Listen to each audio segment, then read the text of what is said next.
చెప్పేసి కనుక హైదరాబాద్ రాజధాని కనుక పుట్టింది. కానీ ఇక్కడ పుట్టినంత మాత్రం హక్కులు ఉంటాయి అంటే తప్పు కూడా కాదు. ఎక్కడొస్తుంది సమస్య అంటే 2 విషయాలలో అన్నరా అనేది తెలియదు కానీ స్క్రోల్ అవుతున్నాయి కదా.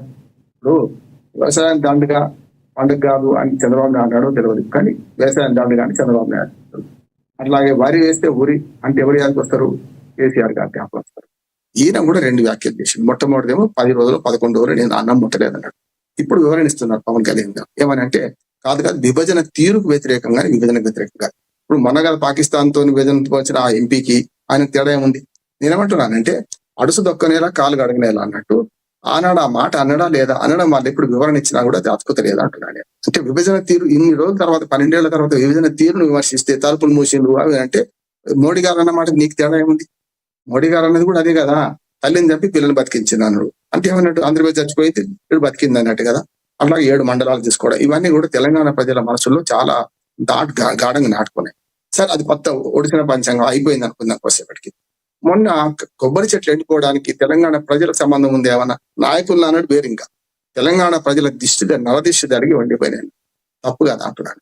అంటే ఇప్పుడు ఈ 2 వ్యాఖ్యల వల్ల తెలంగాణ ప్రజలకు ఆయన వ్యతిరేకంగా మామూలు సామాన్య ప్రజలని అర్థమవుతుంది. అందుకని ఆయన రాజకీయ విధానాలు కానీ ప్రశ్నిస్తారండి. కూటమి ప్రభుత్వం నిజంగా ఆంధ్రప్రదేశ్ లో ఒక గేమ్ చేంజర్ అయ్యిండు. నిజంగా ఆయన లేకపోతే మళ్ళీ ఒకసారి బీజేపీ వేరు, టీడీపీ వేరు, జనసేన వేరు పోటీ చేస్తే మళ్ళీ జగన్మోహన్ రెడ్డి గెలిచాడు. మొదటిసారి 2014లో కలిసి ఉంటే కలసి సుఖం సినిమా చూసిన ఆంధ్రప్రదేశ్ లో. రెండోసారి 2019లో విడిపోతే చెడిపోతామన్న సినిమా చూసిండ్రు కదా. 2 చోట్ల ఓడిపోయిండు. గెలిచిన ఒక్కడు కూడా నీ పార్టీతో గెలవలేదని మళ్ళీ వైసీపీలో చేరిపోయిండు. ఒక ఎమ్మెల్యే 2019లో గెలిచిన. 24 ఎన్నికలకు వచ్చేవరకల్లా ఈ కూటమిలో పసుపచ్చను ఆరెంజ్ కలిపింది ఎవరంటే పవన్ కళ్యాణ్ ధైర్యంగా చేసిండు. చాలా ఒప్పుకుంటా, సమస్య లేదంటున్నాడు. ఆంధ్రప్రదేశ్ రాజకీయాలలో ఆయన గేమ్ చేంజర్, ఒక game of the man of the match అయినాడు. కానీ తెలంగాణకు వచ్చే ముందు ఎవరు వద్దంటలేరు. తెలంగాణలో జనసేన పోటీ చేయలేదు. మాధవరెడ్డి గారు చెప్పాలి, 8 సీట్లలో తెలంగాణలో అసెంబ్లీలో పొడి చేస్తే కూకటిపల్లి నుంచి మొదలుపెట్టి తొర్రూరు దాకా చేస్తే 1 గెలవలే. తప్పు కాదు, అందరు పొడి చేయని గెలవని నేను లేదు కదా, గెలవలేదు పోయి.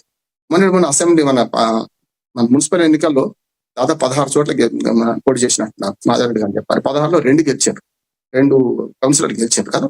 కానీ ప్రజలు తెలుసుకున్నాక ఎటువంటి పార్టీనైనా తీసుకొస్తారంటున్నారు. ప్రజలు తెలుసుకోకపోతే ఏం చేయలేరు అంటున్నారు. అహంకారము అవినీతి తోడైతే 10 ఏళ్ల టీఆర్ఎస్ ప్రభుత్వాన్ని ఇక్కడే తుంగలో దక్కింది ఇదే ప్రజలు కదా. ఎందుకని కాళోజీ నారాయణరావు గారు ఏమన్నారు, మన లక్ష్మణ్ గారు, ప్రాంతం వాడే దోపిడీ చేస్తే ఇక్కడనే పాతి పెడతాం, ప్రాంతీయతరుడు దోపిడీ చేస్తే ప్రాంతం అవతలకి పారదొడతాం, పొలిమేర దాకా తరిపి కొడతామని కానీ చంపమని చెప్పలేకపోతే.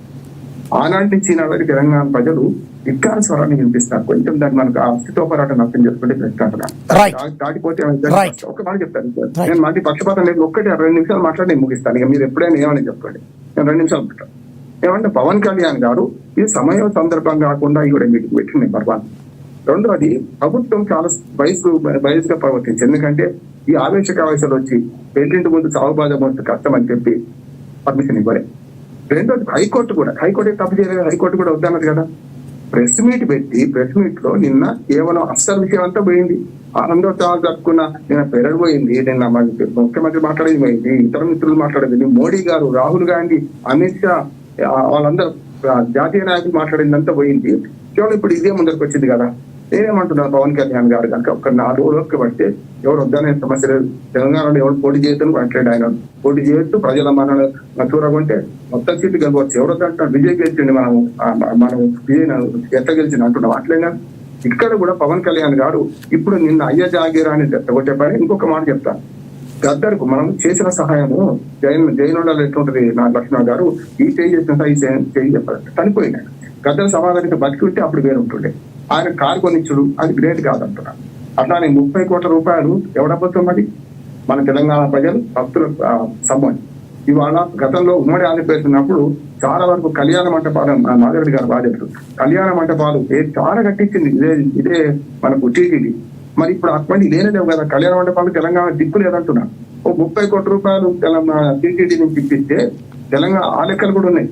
తెలంగాణ నుంచి భక్తులు అంటే ఆంధ్రప్రదేశ్ కాకుండా తెలంగాణ ఈ ప్రాంతం ఉంది, హైదరాబాద్ తో సహా పోయిన భక్తుల మొత్తం రోజుకు 4 కోట్ల వస్తువులు ఉండి డబ్బులు వేరే కోట్ల రూపాయలు పక్కన పెట్టి దాంతో 1350 కోట్లు ఉంటే 600 కోట్ల రూపాయల వరకు తెలంగాణ ప్రాంత భక్తులు ఉంటున్నాయి అంటున్నారు. అది లెక్క చెప్తుంది, మరి ఎంతవరకు కరెక్ట్ తెలియదు. కనుక ఏమంటారంటే అట్లా మన 600 కోట్లు ఇస్తున్నారు. అట్లాగే సినిమా ఫీల్డ్ లో కూడా పవన్ కళ్యాణ్ కానీ మిగతా ఈ తెలుగు సినిమా ఫీల్డ్ కూడా ఎక్కువ భాగం నైజాము, సీడెడ్, మన ఉత్తరాంధ్ర సర్కార్ అంటాం కదా, ఈ 3 ప్రాంతాలు చూసుకుంటే హైదరాబాద్ నుంచి ఎక్కువ. Right sir, right sir, okay sir. ఇంకా ముగ్గురు వెళ్ళాలి.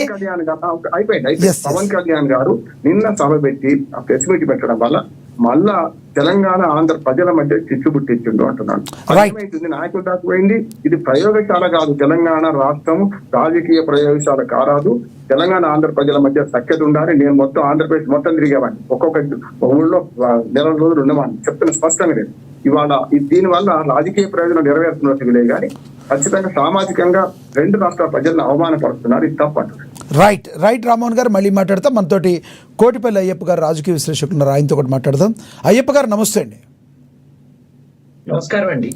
ముందుగా ప్యానల్లో ఉన్నటువంటి ప్రొఫెసర్ గారు కత్తి వెంకటస్వామి గారికి, అలాగే గురువులు బండారు రామ్మోహన్ రావు గారికి కూడా నా నమస్కారం. అలాగే సోదరులు జనసేన నాయకులు కూడా నమస్కారం అండి.